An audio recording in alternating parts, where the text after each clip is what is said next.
Hello, I am Behzad Fatmi. Presidential and parliamentary elections were held in Turkey on May 14th. While the governing coalition secured a majority in the parliament, no candidate was able to get past the halfway mark to win the presidency as required by the constitution.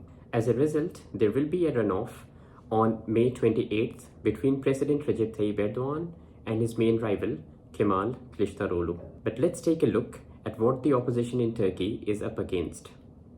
With a few exceptions, the Erdogan regime controls all the media outlets in the country. The private television channels are owned either by the Erdogan family themselves or by businessmen close to the president. And the state-owned broadcaster TRT has been turned into a government mouthpiece. On the eve of the elections, over 24 TV channels simultaneously broadcasted Erdogan's final pitch to the voters, whereas only one channel aired Kemal Kılıçdaroğlu's message. The TRT, on the other hand, dedicated nearly 49 hours to Erdogan, 29 hours to his ultranationalist ally Devlet Bahçeli, but only 32 minutes to Kılıçdaroğlu between 1st April and 11th May. By taking control of the state apparatus, the Erdogan regime has also mastered the art of perception management and disinformation.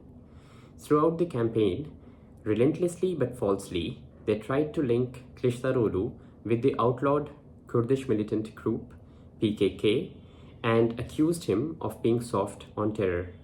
Erdogan even showed a manipulated video featuring Kılıçdaroğlu and one of the PKK founders Murat Karayilan during a large public rally in Istanbul.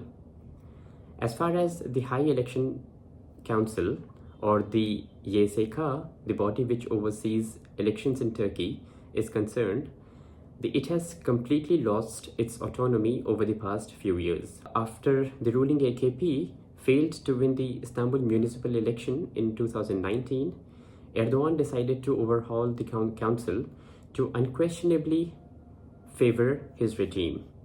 Since then, it has been diligently filled with Erdogan loyalists at every level of leadership.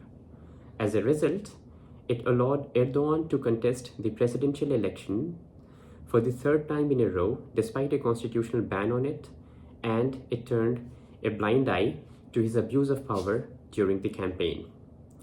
No matter who wins the runoff on May 28th, it is important to note that it was never a level playing field for the opposition.